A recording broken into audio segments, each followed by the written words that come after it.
ஓம் சாந்தி, ஓம் சாந்தி, ஓம் சாந்தி. மீரா கிருஷ்ணன் மேல பலியாகி இருந்தார். அழியாத ஒரு காதல் கதையாக பக்தியில கொண்டாடப்படுகின்றது. எப்படி தென்னிந்தியாவுல ஆண்டாள் எப்படி கடவுள் மேல பக்தியாக இருந்தாரோ, அதேபோல வடநாட்டிலும் சரி, மீராவினுடைய புகழ் ரொம்ப உயர்ந்ததாக இருக்கும். அந்த காதல் பாபா அடிக்கடி சொல்லுதுண்டு. பெண்களில் ஆத்மா ரூபத்துல பார்த்தா ஆண், பெண்ணு கிடையாது. எல்லாமே அ பகவானுக்கு காதலிகள் நம்ம எல்லோரும் அப்படின்னு சொல்வதுண்டு. அதனால பெண்களில் சிரோன்மணியாக இருப்பவர் தான் மீரா. அவ்ளோ அன்பு கொண்டிருக்கின்றார் கிருஷ்ணர் மேல அதேபோல நாரதர் ஆண்களில் சிரோன்மணி யார் அப்படின்னா நாரதர் அப்படின்னு சொல்லுவாங்க. ரொம்ப பக்தியில உயர்ந்ததாக வர்ணிக்கப்படுகிறது. அதனால தான் கிருஷ்ணர் மீராவும் சரி, ராதை நம்ம கேள்விப்பட்டிருப்போம். கிருஷ்ணர் இது 2 வேறு வேறு கதையாக இருந்தாலும், இதுல மீரா ஒரு அற்புதமான ஒரு காதல் கதையாக இருக்கிறது. இருந்தாலும் சரி, அந்த கிருஷ்ணர், மீரா, ராதை, கிருஷ்ணர் 2 பேரும் விதவிதமான அதாவது வெவ்வேறு காலகட்டங்களில் மிக ஒரு சிறந்த ஒரு காதல் கதையாக பக்தியில் இருக்கிறது. காரணம் அவர்களுடைய காதல் அழியாததாக இருக்கிறது.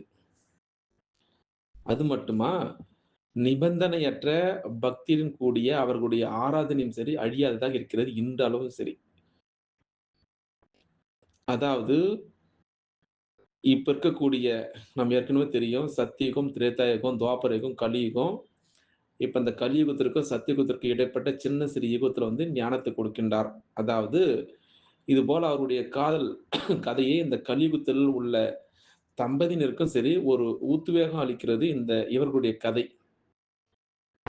அதாவது பக்தியில கூட சொல்லப்படுகிறது, கிருஷ்ணனுடைய முதல் காதலி அப்படின்னு கூறக்கூடிய ராணியான ராதனுடைய மறுபிறவி தான் மீரா அப்படின்று பக்தியில சொல்லப்படுகின்றது. ராதைக்கு பிறகுதான் மீரா தான் கிருஷ்ணனுடைய மிகப்பெரிய பக்தி அப்படின்று பக்தியில இருக்கிறது.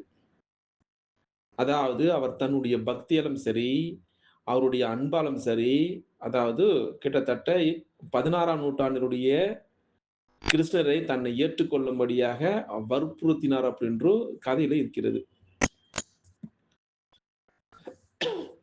அதாவது மீராவுடைய வாழ்க்கை பற்றி அதாவது பியாவர் அப்படின்று அழைக்கப்படக்கூடிய அந்த குட்கியை சேர்ந்த அதாவது ரத்தோர் ராஜபுத்திர அரச குடும்பத்தினுடைய ஒரு மகளாவார் மீரா அவர்கள். இது எங்க நடந்திருக்கிறது அப்படின்னா, ராஜஸ்தானுடைய ஒரு பகுதியான மெர்டாவில் மெர்டாவில் அவருடைய குழந்தை பருவம் கழிந்து கொண்டிருந்தது. அவருடைய இயற்பெயர் மிஹிரா. இப்ப அதுதான் மீரா அப்படின்ட்டு மாறிவிட்டது. அவருடைய இயற்பெயர் என்ன? மிஹிரா.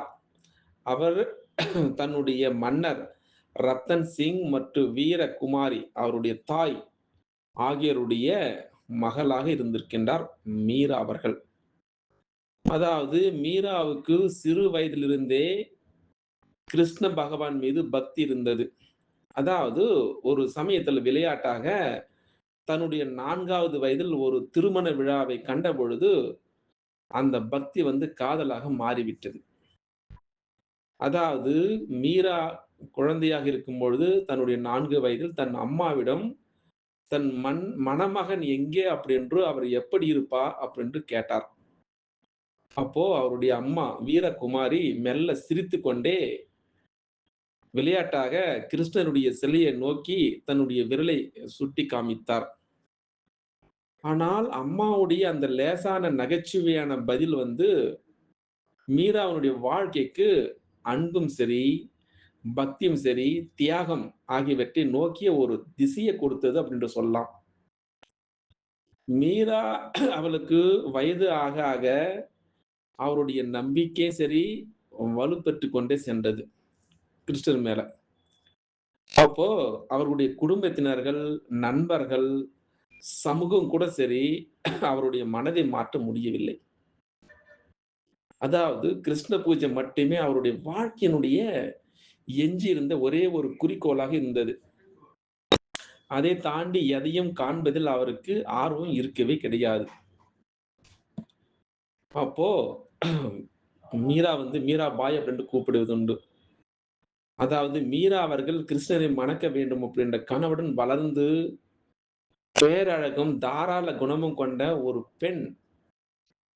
அதாவது அவருடைய குடும்பத்தினர் அவரை வற்புறுத்தி, ராணா சங்கனுக்கு திருமணம் செய்து வைத்தார்கள். கிருஷ்ணருக்கு முன்னாடி வந்து ராணா சங்கனுக்கு திருமணம் செய்து வைத்தார்கள். அவருடைய மாமியார் வீட்டார் மற்றும் கணவனால் கிருஷ்ணன் மீதான அவருடைய உணர்வுகளை அடக்கவே முடியவில்லை யாராலும் சரி. அதாவது ராணா சங்கன் ஒரு அந்நியன் அப்படின்னு கூறி, அவரை தன் கணவனாக ஏற்றுக்கொள்ள அவள் மறுத்துவிட்டார். யாரு? மீரா அவர்கள். அதாவது துர்கா தேவியை நம்பிய கண்ணன் மீது அவர் கொண்டிருந்த சமரசமற்ற அந்த பக்தியைக் கண்டு அவருடைய மாமியார் வீட்டார் கடும் கோபம் கொண்டார்கள். அதாவது மீரா அவர்கள் வேறு எந்த கடவுளையும் வணங்க மறுத்துவிட்டார். மீரா அவருடைய நாத்தனார் தெரிவித்த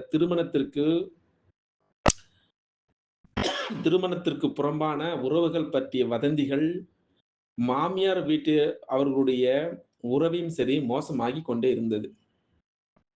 அந்த ஆத்திரத்தால் சற்றும் கலங்காமல் மீரா தன் இறைவனை தொடர்ந்து போற்றிக் கொண்டே வந்தார். அதாவது புல்லாங்குழல் கடவுளுடன் தாம்பதிய பந்தம் கொள்வதாக மீரா அறிவித்தது, அவருடைய வாழ்க்கையை சரி சீரழித்துக் கொண்டே வந்தது. எல்லோரும் சொல்ல ஆரம்பித்து விட்டார்கள். அப்போ ராணா சங்கன் மன உடைந்து மீராபாய்க்கு எதிராக கடுமையான நடவடிக்கை எடுத்தார். அவருடைய கணவர்.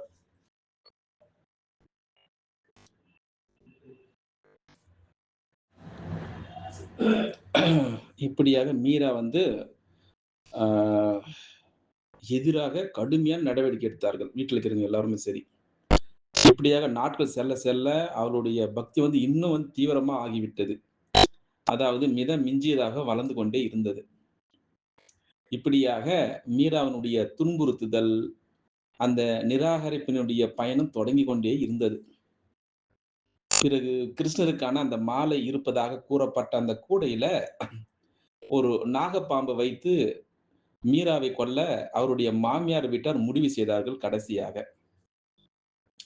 ஸ்ரீகிருஷ்ணர் தன்னுடைய பக்தருக்கு பக்கபலமாக நின்று கொண்டிருந்தார். அது மட்டுமா, மீரா அவருடைய பிரியமான பக்தர்களில் ஒருவராக இருந்தார். அதாவது மீரா அவர்கள் தன்னுடைய காலை வழிபாடுகளை முடித்து, தனது சிலையை வணங்குவதற்காக அமர்ந்து அந்த கூடையை திறந்து பார்த்தார். அவருடைய மாமியார் வீட்டார் ஆச்சரியப்படும் வகையில அந்த கூடையில கிருஷ்ணனுடைய உருவ சிலையும், நிறைய பூக்களும் அங்க இருந்தது. இப்படியாக அவர்களுடைய முதல் முயற்சிகள் தோல்வி அடைந்ததால், ஆத்திரமடைந்த மீரா வந்து தன்னுடைய கணவன், அவரை கொல்வதற்காக விஷம் கலந்த அமிர்தம் நிறைந்த கோப்பையை அனுப்பினான் ராணா. இப்படியாக மீரா முதலில் அதை தன் தெய்வத்திடம் சமர்ப்பித்து விட்டார். அந்த தெய்வத்தினுடைய மாயத்தால், அதாவது சக்தியால் அந்த விஷம் என்ன ஆகிவிட்டது தெரியுமா? அமிர்தமாக மாறிவிட்டது. மீரா அவர்களை கொல்லும் தன்னுடைய அடுத்த முயற்சியில், ராணா அவர்கள், அதாவது அவருடைய கணவர், அவருக்காக ஆணிகள் நிறைந்த ஒரு படுக்கையை அனுப்பினான். அதாவது வசீகரமான சர்வ வல்லமையுள்ள இறைவனுடைய மாயத்தால், சக்தியால் அந்த ஆணிகள் ரோஜா படுக்கையாக மாறிவிட்டது. பாருங்கள். இறைவனை அடைவது என்றால் அவ்வளவு ஈஸியா எப்படி என்று பாருங்கள். சங்கமகத்தில் இருக்கக்கூடிய பிராமண குழந்தைகள் இப்படிதான் ஆரம்பமாகின்றது. அதாவது கிருஷ்ணன் இல்லாமல் வாழ்வது கடினமாக இருந்தாலும், தன்னுடைய மாமியார் வீட்டார் தன்னுடைய வாழ்க்கையை மேலும் கடினமாக்கியது. அது மட்டுமா, மீரா அவர்கள் துளசிதாஸ் அவருக்கு ஒரு கடிதம் எழுதினார்.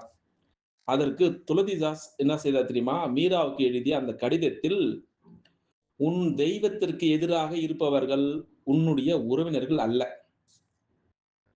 உனக்கும் உன் பக்திக்கும் எதிராக இருப்பவர்கள், அதாவது இறைவனுக்கு எதிரானவர்கள் அவர்கள். அதாவது அவர்கள் உனக்கு தகுதியற்றவர்கள் என்று பதிலளித்தார் துளசிதாஸ். சுருக்கமாக சொன்னால் கிருஷ்ணரை தவிர வேறு எதுவும் உண்மை அல்ல என்பதால் கிருஷ்ணரை வழிபட விடாத உறவுகளை கைவிட வேண்டாம் அப்படி என்று அவருக்கு மீராவுக்கு அறிவுரை சொன்னார்.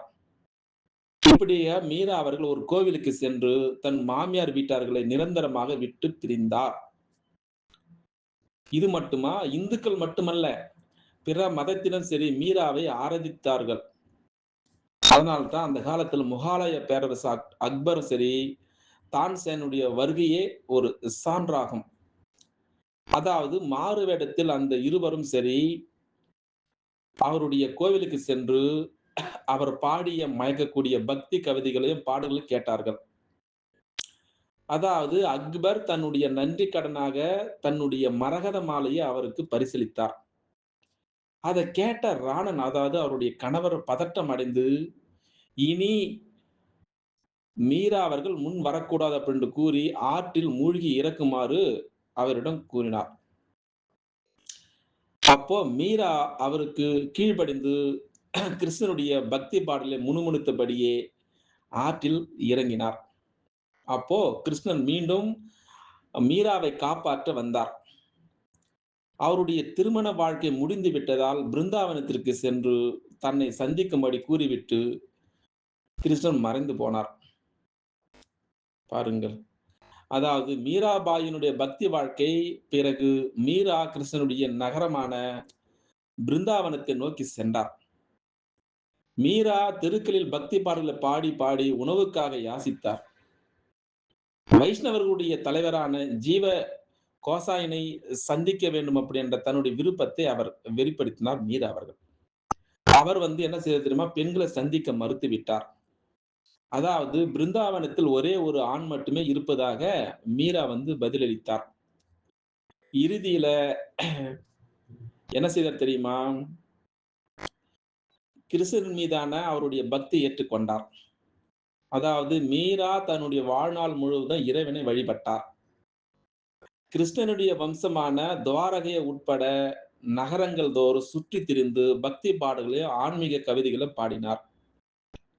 அதாவது மீரா அவர்கள் தேவலோகம் சென்றதை பற்றி தகவல் தெளிவாக இன்றும் இல்லை. யாரும் போக முடியாதுங்க. அதாவது சிலர் அவர் துவாரகையில் உயிர் நீத்ததாக நம்புகின்றார்கள். இன்னும் வேறு சிலர் அவர் பிருந்தாவனத்தில் தன் உயிரை விட்டதாக நினைக்கின்றார்கள். அவருடைய மரணத்தை பற்றிய கதை என்னவென்றால், ஒரு முறை கிருஷ்ணனுடைய பிறந்த நாளான அதாவது ஜென்மாஷ்டமி அன்று அவர் தொடர்ந்து ஆடியும் பாடியும் கொண்டிருந்தார். அவர் தரையில் விழுந்ததும் கோயிலுடைய கதவுகள் தாமாக மூடிக்கொண்டன. கதவுகள் திறந்த பொழுது கோயிலில் இருந்த மற்ற பக்தர்கள் ஒரு தெய்வீக ஒளியை கண்டார்கள். அப்பொழுது கோயிலில் இருந்தவர்கள் கூற்றுப்படி அனைவரும் புல்லாங்குழல் ஒலியை கேட்டார்கள். அது மட்டுமா, மீராவினுடைய புடவையை கிருஷ்ணரை சுற்றி கிடந்து மீராபாய் தன் இறைவனுடைய ஐக்கியமானதாக நம்பப்படுகிறது இன்று வரையிலும் சரி பக்தியில. அதாவது அவர் 1547ஆம் ஆண்டு தன்னுடைய சிலையை கண்டெடுத்தார்கள். கிருஷ்ணர் வழிபடும் போது மீரா பாயினுடைய பாடல்கள் இன்றும் சரி பக்தியில பாடப்படுகின்றார்கள். இது போல மீராவுடைய வாழ்க்கை பக்தியில அவ்வளோ விலை மதிக்க முடியதாக இருக்கின்றது. அதனால்தான் சங்கமுகத்துல பாபா மீரா போல சிரோன்மணியா ஆக வேண்டும் அப்படின்னு சொன்னார். ஒரேவருடைய இறை பக்தி இருக்க வேண்டும் அப்படி என்று. அதாவது இந்த கதையில் நம்ம இதுவரையில் என்ன தெரிந்து கொண்டோம்? துக்கம் அல்லது பிராப்திக்கான குஷி இருப்பதாக இந்துக்கள் நினைக்கின்றார்கள் இன்றளவும் சரி. அதாவது ராஜா அவர்கள் தன்னுடைய மனைவியாகிய மீரா இறந்த பிறகு வாழ்க்கை முழுவதும் துக்கம் அடைந்தார். நிறைய துன்பங்கள் கொடுத்தார்கள் அல்லவா அவருடைய மாமியார் வீட்டார்கள். அதாவது பகவானை பற்றி மீராவினால் பாடப்பட்ட அன்பான பாடல்கள் இன்றும் சரி பாரதத்தில் அனைவரும் சரி மீராவுடைய பாடல்களை அன்புடன் கேட்டுக்கொண்டிருக்கின்றார்கள். அதாவது மீராவுடைய அன்பு சம்பூர்ணமானதாக இருந்தது. அது மட்டுமா, மீரா அவர் உலகிய பொருட்களிலிருந்து விலகி இருந்தார்.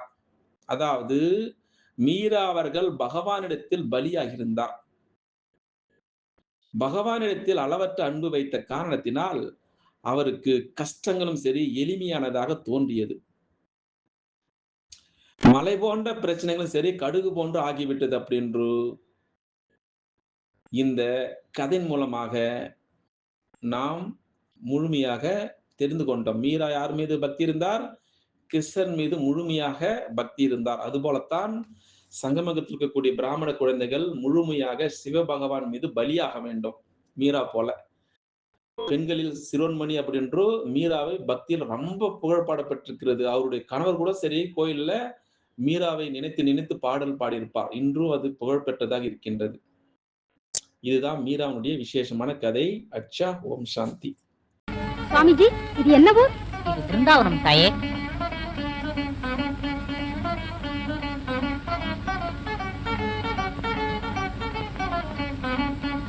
சுவாமிஜி, இது பிருந்தாவனமா? ஆமாம்மா.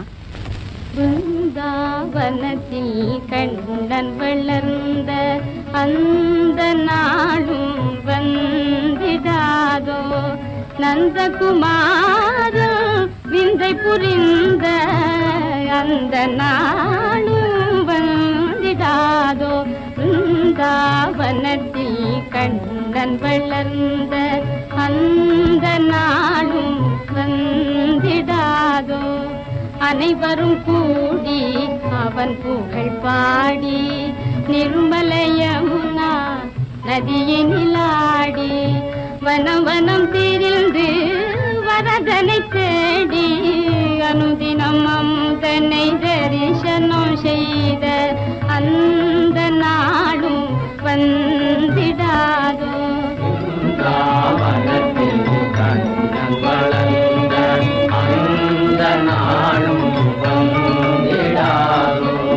மானினம் நாளிடும் மங்கையரோடு மாதவர் தோறும் மயங்கிடுமாறு தேனின் இனித்திடும் தீங்குழல் ஊதி, தேனின் இனித்திடும் தீங்குழல் ஊதி மானிடர் தேவரின் மேலன செய்தான் அந்த நாடும் வந்திடாதோ,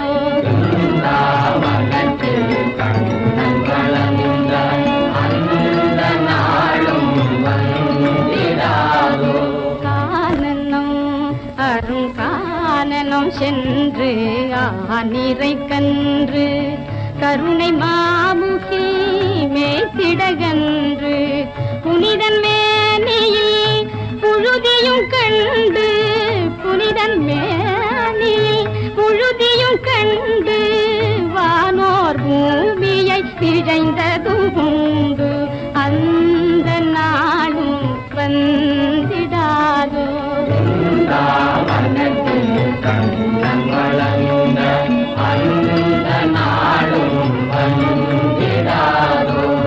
போதமில்லா ஒரு பேதை மீரா, போதமில்லா ஒரு பேதை மீரா, போதமில்லா ஒரு பேதை மீரா, பிரபு கிரிதாரி இதய சஞ்சாரி வேதம் வேதியர் விரிஞ்சனும் தேடும், வேதம் வேதியர் விரிஞ்சனும் தேடும் பாதமலர்கள் நோக நடந்த அந்த நாளும் வந்திடாதோ, பிருந்தாவனத்தில் கண்ணன் வளர்ந்த அந்த நாளும் வந்திடாதோ.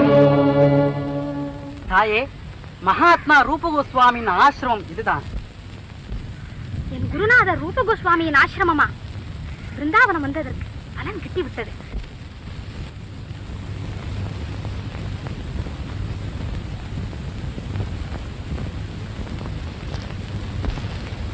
சாதுக்களே, உங்கள் குருதேவரிடம் அடியாள் மீரா வந்திருக்கிறேன், அவருடைய தரிசனம் கோருகிறேன் என்று சொல்லுங்கள். தாயே, எங்கள் குருதேவர் பெண்ணாய் பிறந்தவர்களை கண்ணாலும் பார்க்க மாட்டார். அப்படி ஒரு விரதம் எடுத்துக் கொண்டிருக்கிறார். என்ன இது? என்னால் நம்ப முடியவில்லையே. உங்கள் குருதேவரிடம் கேளுங்கள், இந்த பிருந்தாவன கஷேத்திரத்தில் ஸ்திரீ யார், புருஷன் யார்? குன்றெடுத்து கோனிரி காத்த கோபாலன் ஒருவன்தானே பிருந்தாவனத்தில் புருஷன். அவனிடம் பிரேமை கொண்ட அடியார்கள் எல்லோரும் பெண்களே அல்லவா? தாயே, நீயே என் பரமகுரு. என் மனத்தின் மாசை போக்கினாய். சுவாமி, இது என்ன வார்த்தை?